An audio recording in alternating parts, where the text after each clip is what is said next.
सहनाववतु सहनौ भुनक्तु सह वीर्यङ्करवावहै तेजस्विनावधीतमस्तु मा विद्विषावहै। ॐ शान्ति शान्ति शान्तिः।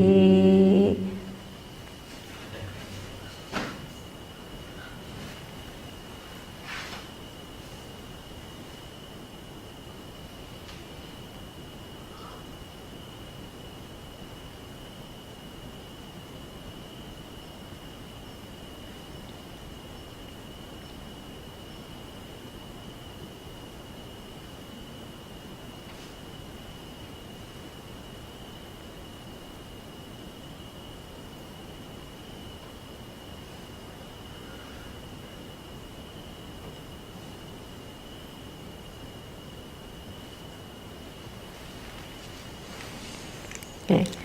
So here it says, verse 31. Okay. It says, क्षिप्रं भवति धर्मात्मा शाश्वत शान्तिं निगच्छति कौन्तेय प्रतिजानीहि न मे भक्तः प्रणश्यति। So here he says, once, even if he is suduracharaha, somebody who is highly unethical, okay, once they come to me in not, it can be at so many different levels, right? You come to Ishvara with some vague understanding, okay, or you come to Ishvara, you just can land up with Vedanta. Many times it happens, right? It's not that people have done something in between in this life. They just come to Vedanta. So that again is a grace. What brings them to Vedanta in this life? It's almost like a quantum jump. Okay, that he says that once they come, then that person is almost sadhu eva, and then kshipram bhavati dharmatma. Even if you have lived a life of adharma, okay, in the sense that you have violated certain dharmas. In the case which I gave you the example of, the person has been lying, right? This woman who has been habitual liar. Okay. Now, can you call her as a bad person? No. That person is acting out of some confusion, out of some need, right? So this is where we cannot. One thing is, our Swamiji used to say that we cannot label people. We are so used to labeling people and passing absolute judgments on people. Okay, he used to say that we call this person is a criminal. What does it mean? The entire person is like always killing people or committing crime? No. The same person can be very compassionate with reference to one's own self, right? When that person is hurt, if in the crime you got hurt, somebody shot you and you got hurt, you will show so much compassion towards your own hand, right, who has got hurt. Or sometimes, at times, when that person has one's own family, can exhibit some good, love and everything. So that means that we label the person as criminal. We think that is the only characteristic of the person, and that is never going to change. Okay, there is so much loaded. This is what we call about being judgmental. Okay, people keep on asking this question that what is bringing more objectivity in life. What does it mean? It means that we are less judgmental. Okay? Now, what does it mean to be less judgmental? Then people ask many times, oh, but I have to judge because I'm living in a life, right? Every situation calls for some judgment on my part. And then I have to make decisions based on those judgments. Okay? And we agree with that. It's true. situation comes and you have to assess, is this person trustworthy? You have to do a business deal, for example. You have to judge whether this person is honest, or do you want to collaborate with this person or not. You have to use your judgment. You can't say, I'm just blank, everybody is very honest or everybody is a criminal. No, you have to assess. Okay, so that judging things is something which is required for you to make decisions and to live life intelligently. So what is it that we call judgmental? Being judgmental means that when there are more, as in this case, the entire person is labeled as criminal, where there are many different facets to the person. So you put one category and you doom that person forever. Okay, there is total lack of objectivity there.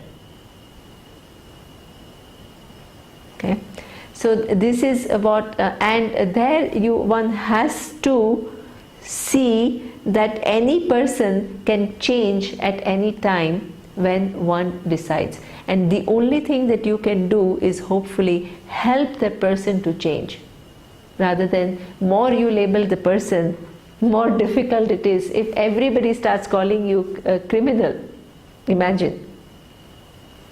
Okay, this is what that game theory that he was talking about in terms of this auto people. Everybody thinks that they are cheating. Okay, then everybody anyway perceives them as cheater, so they end up cheating. So it's almost like the opinions of society continue to reinforce your own opinion about yourself, and then you can't come out of it. If the person is labeled as alcoholic, the person can be very good, but because of some pressure or something, the person is taken. One thing, the person has taken to alcohol in excess may be a fact. Person is alcoholic means you are dismissing the whole person. Okay? A person is a criminal means you are dismissing the whole person. A person has taken to crime because of some confusion in values. It's a fact. We are not denying, we are not into positive and negative thinking. Okay? This is not a class. One thing is very important. Vedanta is not a class of advice, and it is not telling you to get into some positive mode. Generally what happens, we are highly critical of things, we are criticizing ourselves, we are criticizing the world, so then the advice is given. You have to look at things more positively. Okay? So everybody gets very attracted. They said, wow, that's true, that I have to think positively. Vedanta is not giving you an advice of thinking positively. Vedanta is making you see things as they are. Okay? Think positively means what? You are in a business, right? There are risks that you have to anticipate. If you say, I'm just in a positive framework, and if you don't anticipate those risks which are there, what kind of decision you are going to make? You have to deal with people, you have to use your judgment. If you are just in a positive framework, oh, everybody is wonderful.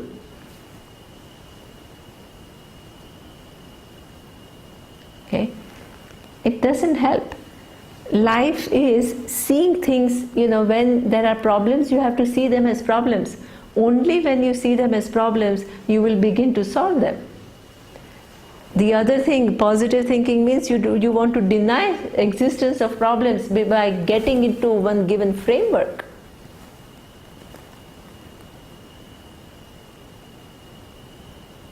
Okay, so that is something where many people say, this is a very common example, okay, that seeing the glass half empty is negative thinking, and seeing the glass half full is positive thinking. We don't subscribe to any. What do we say as Vedantins? Half full and half empty. Exactly. Absolutely. This is the reality.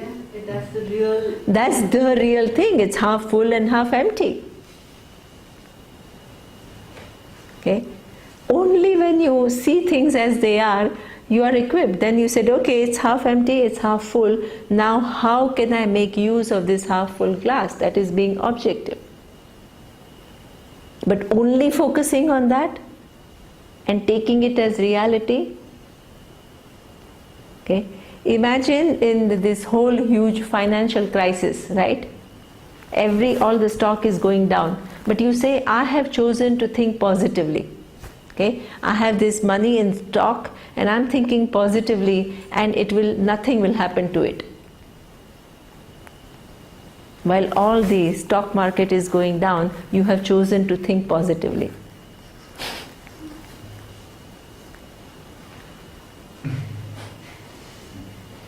Right? You can make a totally irrational decision. When there are risks, when things are falling, the better you take out your money and save your money, and for that you have to assess risk and high risk and act fast. Okay? We are attached to so many ideas which don't make sense, but we get committed to that. Okay? So this is where again judgmental is somebody could be not following certain values, but according to him, kshipram bhavati dharmatma. Even if he is suduracharaha, he is highly taken to duracharaha, means bad conduct, highly kshipram, very quickly. This is the power of your free will. Nobody is doomed forever, right, with no hope. You can decide to help yourself, and order, the one step that you make, order helps you to go forward, because that is a law. Okay? So this is where he says, Kshipram bhavati dharmatma shashvat shantim nigacchati. He says that he gains the peace which is not, of course, initially relatively peace of removing one's confusion, and later on the absolute peace by knowing the nature of oneself. Okay? Then he says, Kaunteya pratijaniti janihi name bhakta pranashyati.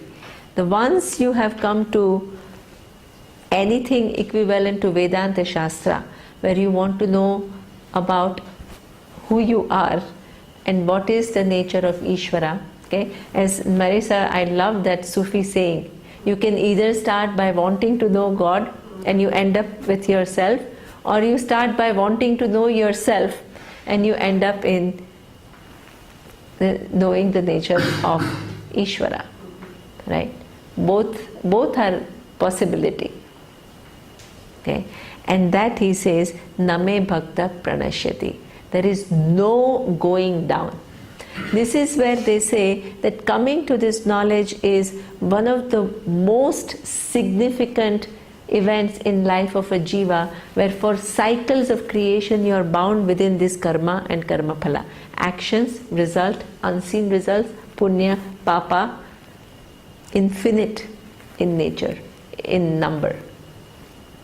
Okay? And if you have come here and something clicks, and somewhere there it seems, Vedanta seems like a pursuit to you, not just one passing lecture which is just kind of out of curiosity you attend and then you say, oh, that's interesting philosophy, that's great. Everybody's looking at Dustin, I didn't mean you. I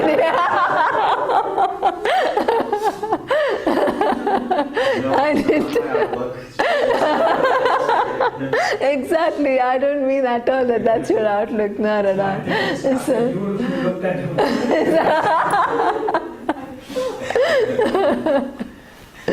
So, no, not at all. I didn't mean at all. So, it's not just something which is passing by, right? So, once you have come and it somehow seems like a pursuit, even though it may not be very clear at all in the beginning, right? What is being talked about, whether it is truth or not. one thing is very important, because when I first met Swamiji, I was like in my early 20s, and I had gone to the US to study. So one of the first meetings that I had, and I was just listening to Vedanta out of curiosity. I did not have any particular commitment. I did not actually know what Vedanta was. Okay? And just because it is part of the Hindu tradition, it didn't mean anything to me. Right? Because it doesn't mean because I'm born as a Hindu and therefore, right, I have to kind of listen to that and I have to live that. I was just impartial observer. Okay? So I went to him and I asked him, I said, I'm 22-year-old and he's his big master, and I said, but how do you know Vedanta is the truth? How do I know? Because I don't know enough to know, but how, why should I even choose to listen to Vedanta? Okay?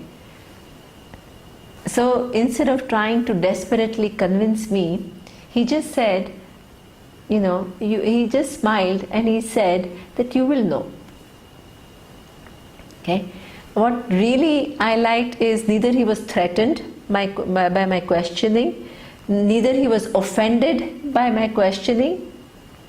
He was as relaxed because he was confident in what he knew. He didn't expect me to just come and fall on his feet and say, oh please, you have all the answers of life and you have the truth and you're a great master and all. Nothing. Because he was secure in what he knew. Okay? But that is okay. So the bhakta, once you come, you don't even know whether it is the truth or not, right? But somehow you are connected and somehow you decide to pursue it out of some grace, because initially you don't know, but still you choose to pursue it because somewhere you can say that, yeah, it makes sense. Somewhere you can say that, yeah, it's very refined in its thinking.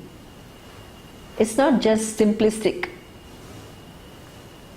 Okay? And that takes you forward. And that he says, Name Bhakta Pranashyati. Once then that little curiosity becomes kind of more of a curiosity, then it becomes a pursuit. Then your whole life is reshuffling to bring all the understanding in your life. It is not that Vedanta stays with you in the classroom and once you go out there, right, and face the world, everything is exactly as it was before. You begin to look at things differently. You can be doing the same things as before. You don't have to physically do anything different. But the way you look cannot but change. Okay? The more you change your way of doing things, what happens? You become more and more objective. Next time you come and listen to Vedanta, your mind is more available. Okay? You understand more. Okay? So there is kind of a virtuous cycle that sets in. Okay? With that better understanding, you go back.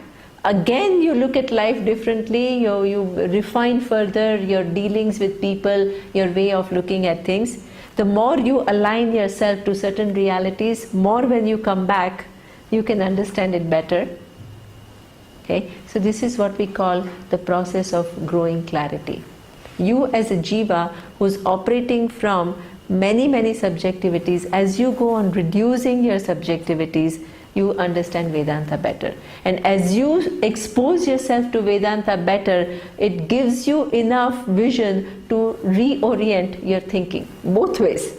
Each one positively reinforces the other. Okay? And this is what he says, Kshipram Bhavati. It doesn't take much time. Once the process begins, okay, it can be quite fast too. And even if, as Nirav said, that because of past karma, which sometimes are not good, situations will come which could be very difficult situations. Okay? But what has changed is your way of looking at things. Okay? Either you can be completely depressed by a situation, or as we have seen in the case of Tirupati Laddu, you take it as prasada, even though you are diabetic. And that change of attitude is the one which will prevent you from experiencing emotional roller coasters. Okay? Going up when things happen according to you, going totally down when things don't happen according to your wishes. You have a, what do you call, the resistance, okay? Cushion, a cushion against all these great variables. That cushion is your understanding of the order. Okay? All these things become this, becomes this. Managed. Okay, so this is what he says, Name Bhakta Pranashyati. The order takes care once you make the effort. Okay, then he says in the next verse, Kim punar brahmana punya bhakta rajarshayas anityam asukham lokam imam prapya bhajasvamam. He says, even if somebody who has taken to, who came from a so-called apparent disadvantage with a very difficult background, okay, and came to Vedanta for an answer, once the person comes and makes necessary effort, the person can change and becomes eligible for knowledge. Okay, then what to talk of somebody, and there again I want to bring back a little bit from what Nirav is talking about, that again when you say that the people who are not capable of thinking, when you make these 4 divisions, okay, Jnana Yoga, Karma Yoga, Bhakti Yoga and so-called Raja Yoga. Raja Yoga? Okay. So then you said, okay, these Bhakti people are not capable of thinking. Why should you make them less capable of thinking? Okay? Why should you put them in a category, or why should you say a person who is pursuing knowledge has no bhakti? All this is talking about, what have we, all these verses that we have seen, what are they talking about? Bring me in your life. Man mana bhava, mad bhaktaha bhava. So a gnani, to construe a gnani as not being a bhakta is a serious mistake. Whole life you are told to realign with the understanding of Ishvara in every aspect of your life. Is it not bhakti? Bhakti is defined as that where you say you relate to Ishvara. In fact, you are increasing the range of that relationship. Increasing the range of relationship from just sitting and clapping or singing bhajans or doing puja to a much wider range. You are a much bigger bhakta. Because you don't restrict your understanding of your relationship with Ishvara. Okay? And by bhakti, if you are going to get that, that means what? You increase your understanding of what is Ishvara. Is it not Jnanam? Due to your bhakti, Ishvara is pleased with you, okay, and shows you something more about what is Ishvara. What is that? That is Jnanam. How can you create separate categories of things and make labeling a Gnani is not a Bhakta and make mutually exclusive categories? Okay? Or to say a bhakta is basically just an emotional person. He's incapable of thinking. What kind of labeling is that? What kind of judgment is that? As though people who are bhaktas are brainless. Nonsense.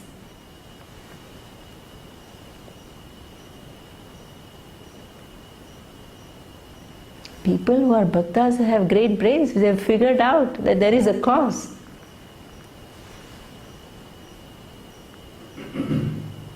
And they are also they have the potential of refining their understanding. Okay. Any action, as we have seen, and which is said here, keeps you within karma. Action result keeps you. What we are talking about is freedom from any limitation.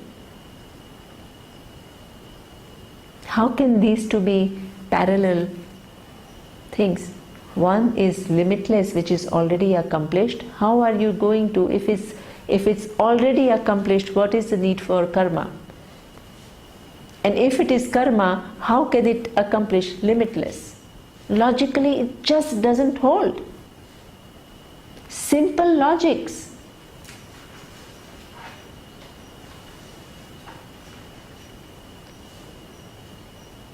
And I don't even know what is Raja Yoga. Raja Yoga is, you know what I have read is, I'm not saying anything against you, just because you brought. It's just matter of understanding, and we are certainly not criticizing Vivekananda or anything. Just looking into ideas. Yeah, as you said, Dashrath was ruling the kingdom, but he was not attached to the whole this thing that he had. He was doing it for the welfare of the society. Who? What is? Any king who is like. That is Raja Yoga. That's. I mean, I'm not sure. I think there is one. So there are different paths that were mentioned. One is Jnana Yoga, second is Karma Yoga, then Bhakti Yoga and Raja Yoga. Raja Yoga is more in the practice of rituals and yogic. Oh yeah, okay, yeah. I think it is this yoga and asanas and things like that. Okay. That's more. Yeah. Okay. So that see there again we have we use yoga, we use pranayama, we use everything, but we are not displacing the value of that, right? So yoga is very good for physical body. It is good for the subtle body, right? Because it prepares my mind. It gives my breathing, also makes my breathing is something which is interesting. It has physiological benefit, and it also has benefits with reference to your mind, right? It calms your mind, and it also works on your physical body. It improves your digestive system, it improves your neurons balance, and all kinds of things it does. Okay, but that is happening at what level? It's happening at the level of Sukshma Sharira and Sthula Sharira. Fine. But if I misplace it and say that this is going to give me limitlessness, that is not true. So Vedanta means we are not negating anything, we are not negating bhakti as inferior. In fact, we are saying bhakti is so necessary for knowledge to take place. But an informed bhakti which is more corresponding to nature of Ishvara rather than my own concept of what is Ishvara. Okay? We are saying knowledge is necessary because the nature is already accomplished. So all you have to do is to remove your ignorance. We are saying karma cannot by itself gain you limitless, but it can help you to gain maturity.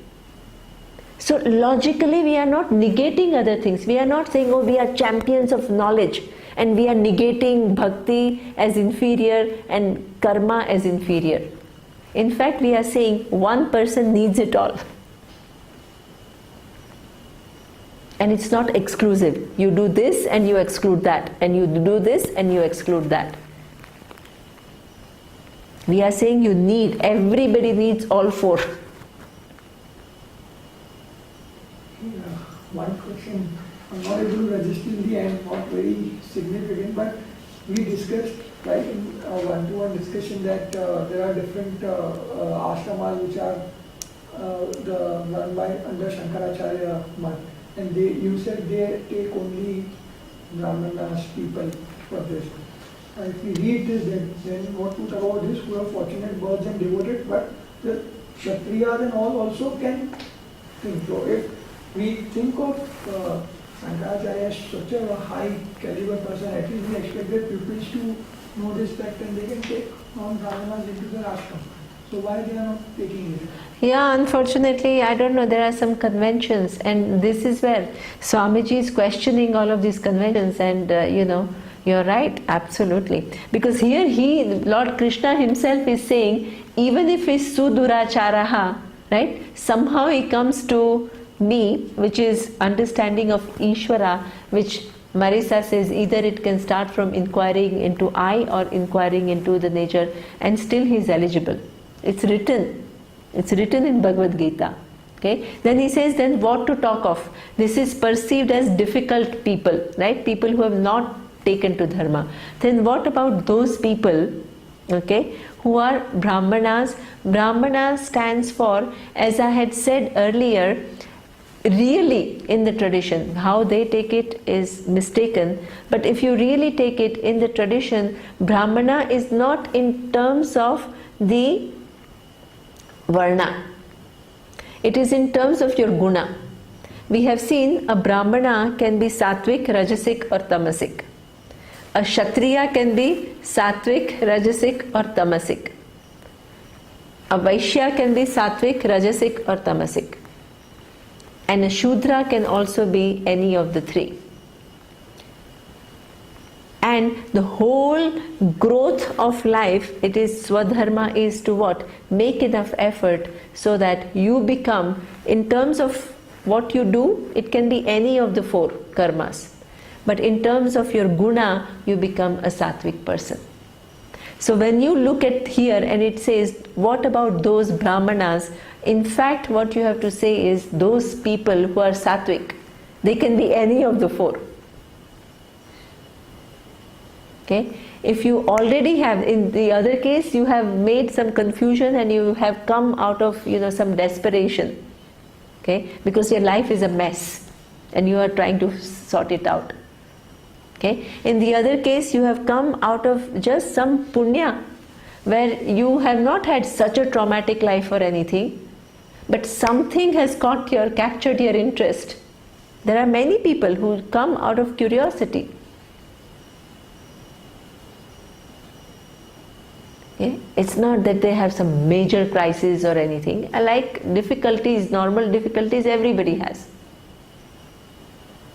Okay? So here when we are talking about Kim Punah Pramana, even if you have you start from a perceived disadvantage, still you can do it quickly once you come here. Okay? Then what to talk of people who have come with proper attitudes, okay? Proper framework of mind, okay, where you have not been damaged by certain traumatic experiences.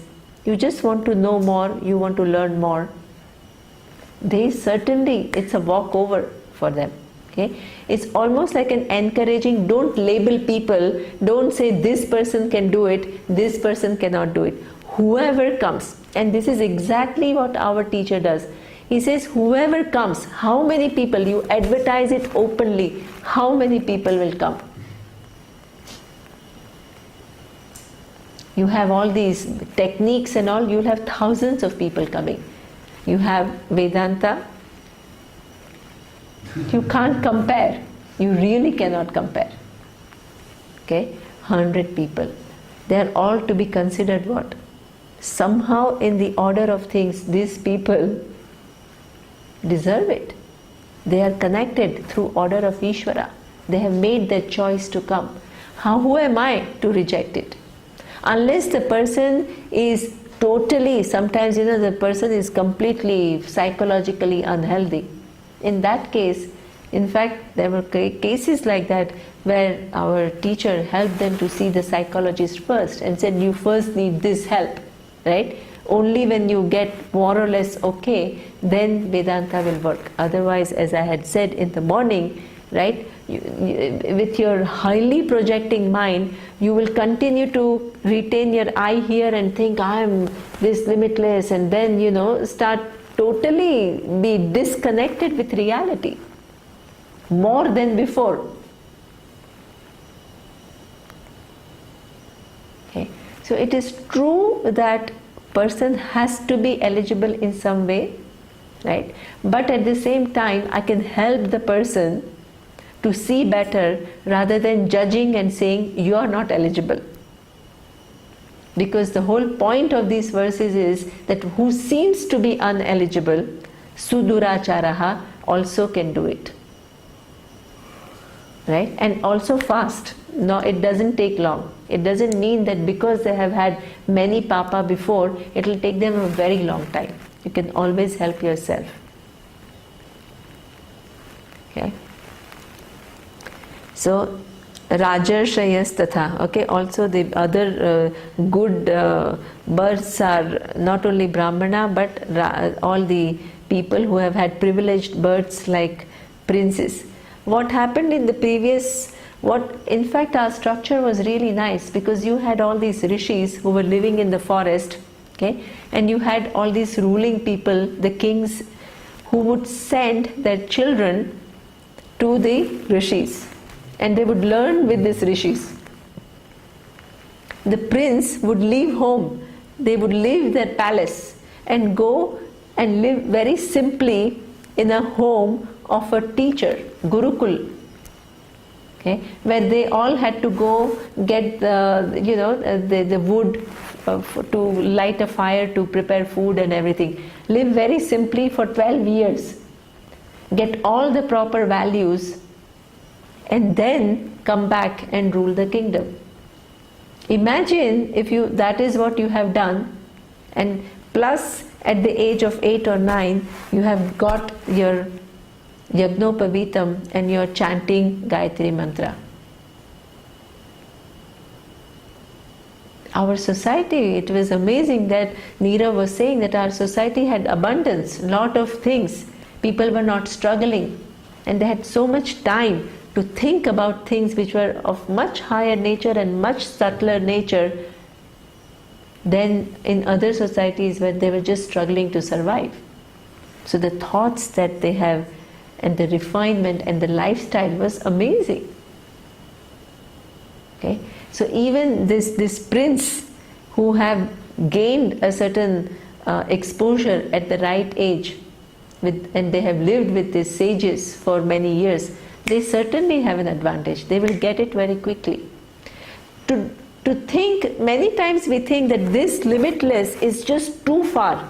We have a mindset, right now I just need some small solutions because this is anyway too far. Okay? Mentally I have decided that it will take me very long time to understand. Okay? If this is my orientation, what happens? I'm denying myself the possibility of knowing right now. I think it's somewhere very remote in the future, as a very remote possibility.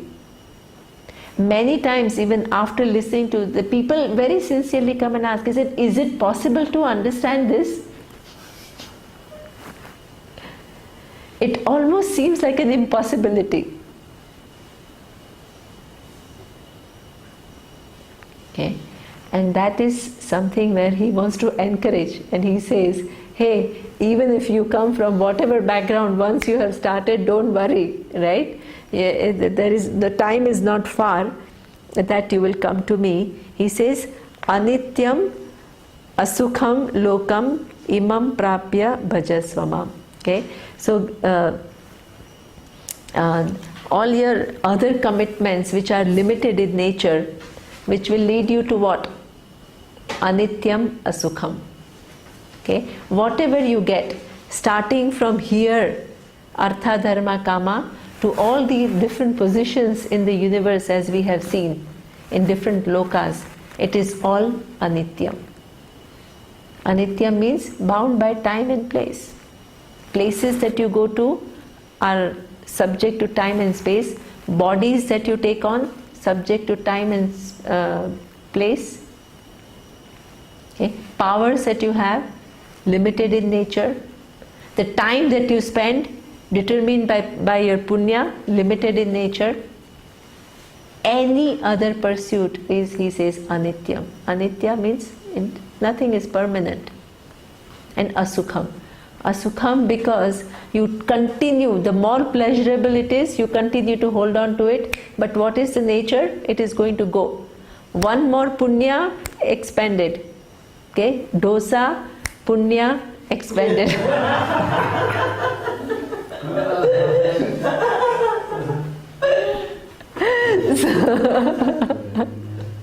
Rasam, expanded. Then you need more punya, right? So that means it is anityam asukham, right? Constantly going. So this is like catching the wind, can't catch. Okay? So this is, he says, anityam asukham lokam imam prapya bhajasvamam. Come to me. Come to me means come to know my real nature. Okay?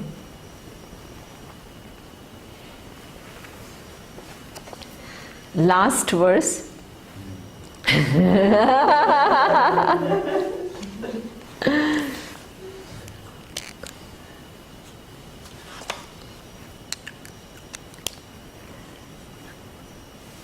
Manmana bhava madbhaktaha madhyaji mam namaskuru mame vaishyasi yuktaivam atmanam matparayanaha.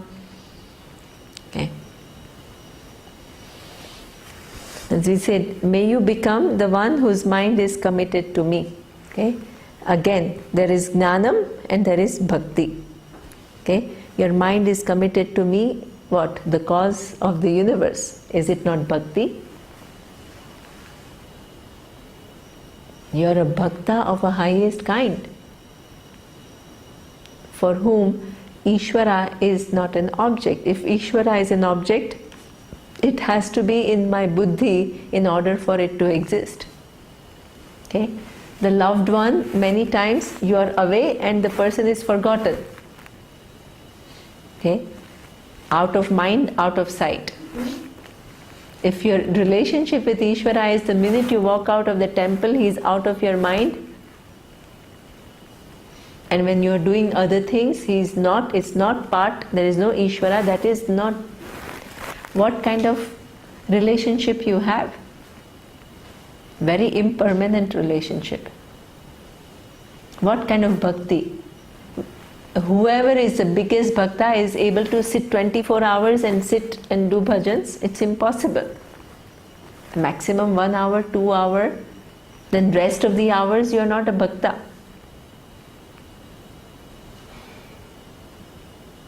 Okay. So here he says, when manmana bhava, that let your mind be connected to me. If my presence is everywhere and in everything, manmana means what? Being alive to that presence, which is there, which is a fact.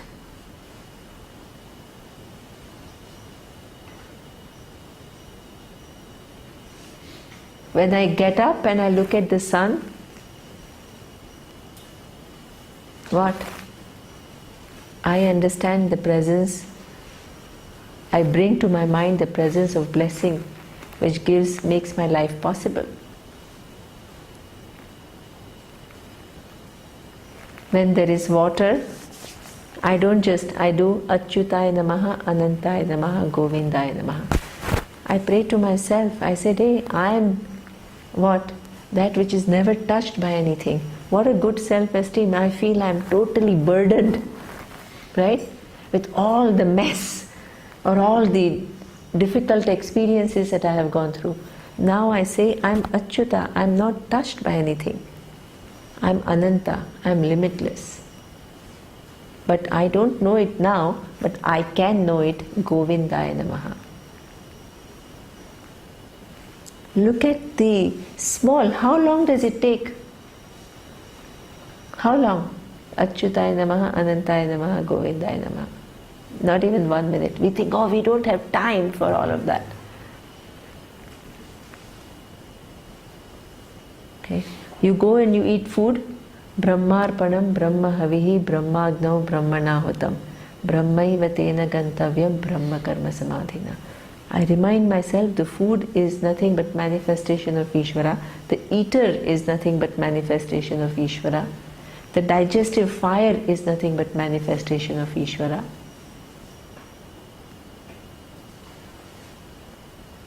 Okay. The same act becomes where I have brought the presence of Ishvara in my mind. I relate to my spouse, I relate to my children, I relate to my parents. I am aware of my duties towards them, the script that goes along with it. I understand my special position in the scheme of things with reference to these people, and I do what I have to do. I am in touch with Ishvara. I go to work, I deal with colleagues. I am not just trying to get ahead of them and do whatever, go and speak against them to the boss. I am sensitive. I am in touch with Ishvara.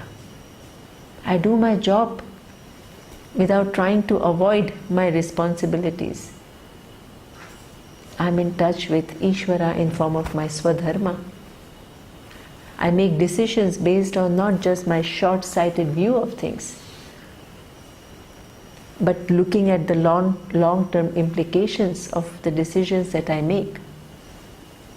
I'm in touch with Ishvara.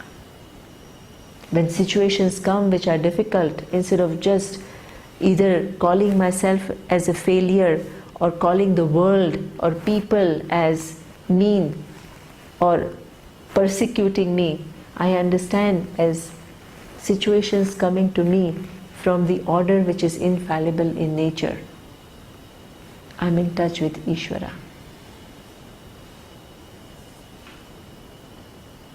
When subjectivities surface, I understand that those are following certain laws. And I help myself to take care of those subjectivities so that I can live better. I don't harm anybody, I don't hurt anybody out of my own subjectivities. I'm in touch with Ishvara. I help others. I extend myself. I become a contributor rather than just a consumer. I'm in touch with Ishvara. Okay? Manmana bhava, mad bhaktaha bhava. Okay? Mat yaji mam namaskuru, mame vaishyasi yuktevam atmanam matparayanaha. Okay? The person who is prepared in this way by totally aligning. With reference to my helplessness, what do? I understand that there are many unknown variables and I pray. I help myself with a prayer which is, as our Swamiji says, a highest expression of a free will. Prayer is a highest expression of free will. Why? Because in order to pray, I have to understand many things. One, I have to acknowledge that I am helpless. I don't control everything. Results don't happen according to my wishes, but I want them according to what I would like for it to be. If they are not in my hand, what happens? If they are random, they are not random either. They are coming from laws which are not just dead laws. The law is manifestation of Ishvara, all knowledge. To this all knowledge, I pray. I give my intention. This is how I want the outcome to be. In addition to doing everything that I know within my known variables, I add one more variable in form of a prayer to neutralize any negative effect that could be there in my unknown variables. This requires a lot of understanding.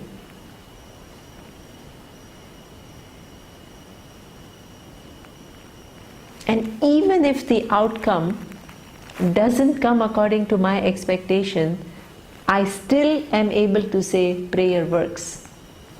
Why does it work? Because it has changed the overall dynamic. Whether the final result is according to my wish or not is not the thing which decides whether the prayer works or not. Okay? It has changed. It cannot but change. Every action changes the overall number of factors which go into giving the result. In order to demonstrate that, there is a very nice story. Okay? The story goes like this. Generally our understanding is when things happen good to us, my prayer has worked, and when things don't happen my way, the prayer hasn't worked. Okay? To shake this vision, there is a story given. There were two boys who were walking on the street, and they are discussing, you know the story, Anna? Okay. So,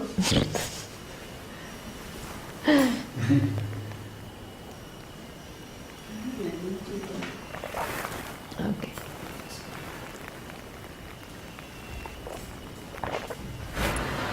So both are talking about the presence and absence of God, right? So the one boy says that I think there is God, right? The other person says, what God, right? I don't see, do you see any God here? They are little boys, right? So they are not great philosophers or anything. So he says, no, I don't see any God here, right? He says, so you don't see any God here. Do you see people suffering here? Do you see people angry here? Do you see people miserable? He says, yes. So he says, then there is no God. Right? First of all, you don't see it. Secondly, everything is seeming to be in a chaos. So where is God? So the other person doesn't have much of an answer. He's a little boy. He doesn't know how to answer that question. Right? But at the same time, they pass a temple. So this person who really believes in God, right? He says, let me go and do pranam. And then he asks, do you want to come? And he says, of course not. I don't believe and I'm not coming. So this person stays out. The other person goes in. He offers his prayers and he comes out. Then both of them start walking again. Okay? And as they are walking, to the person who went to the temple, okay, a small insect comes and bites, okay, and he's in pain. And the other person who did not go to the temple, okay, he goes a little bit further and he finds a coin, a gold coin. Okay. So this person who doesn't go to temple, he started laughing, right? He says, see, you went to the temple, you think there is a God, and what happened to you? You got beaten by an insect. And me, who doesn't believe in God, right? And I didn't even, and I got what? I got a gold coin. So you see? And this little boy, now he started questioning. He says, my God, right? That it seems like totally unfair world. I'm so religious, I'm so pious, I'm doing right things, and see what I got is an insect bite. And this person who's a total disregard, right, got a gold coin. He was about to be convinced until a wise person comes. And the wise person, this is a story, right? So you don't ask how did he know. That I don't have an answer, right? The wise person comes and tells, right? So the wise person comes and says, no, his prayer worked. I said, what? His prayer worked? He says, yes, it worked. So how? Okay. So then he explains, assuming that the wise person knows what was supposed to happen, right? So the wise person says that this boy who went to the temple, right, was about to meet with a major accident, right, and going to be badly injured. Because of his prayer, what happened? He got away with a small insect bite. Okay? And the other person who did not go to the temple, okay, was going to have a huge fortune, but because of his total disregard and sometimes not following dharma, right? What happened? He got only one coin. What he was supposed to get was much more. Okay? So what seems like this is paying and this is not paying, if you see at a different scale, in the totality of the vision, okay, it's a different equation altogether. Okay? Prayer always works. In one case, it did reduce the effect, even though it was an insect bite, which was not what would have happened without it, was much more. Okay? So our understanding has to undergo a major change. Okay? Let us come back to this doctor. If that person, after doing a lot of things where, giving licenses to medicines which were not good or whatever, comes to Vedanta as a result of a lot of confusion. Okay? And then you can say, yeah, but the person has to experience the result of those actions which were done, and the person has difficulty. And somebody onlooker says, see, you have gone to Vedanta and see what this Ishvara is doing to you. You still have so many difficulties. How is Ishvara helping you?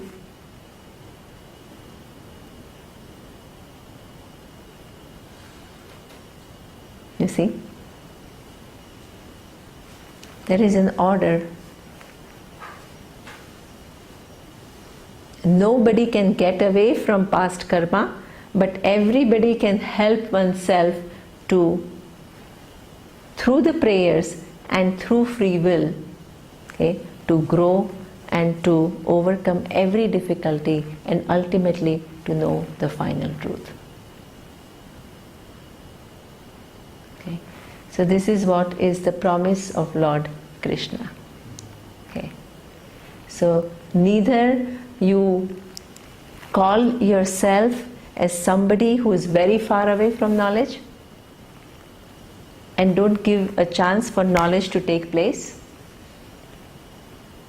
nor you say I am Brahman and not make adequate effort to grow as a person, which will create situation for you to understand the knowledge.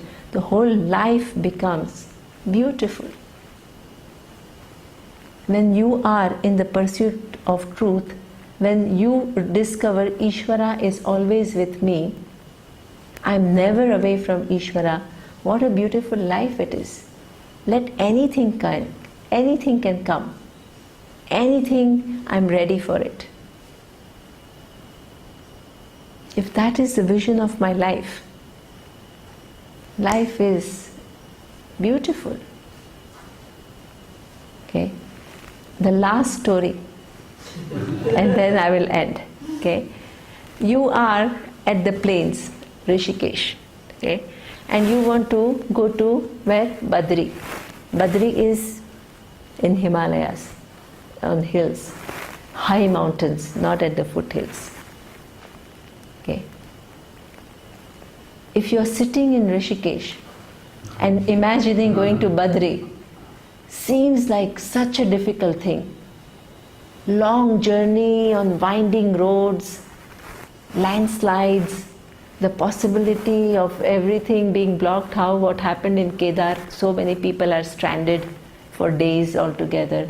Possibility at that level of height, anything can happen. It seems so difficult. Okay? And it seems almost impossible. The odds are quite high. Well, there'll be some problem or the other. Okay? You start walking.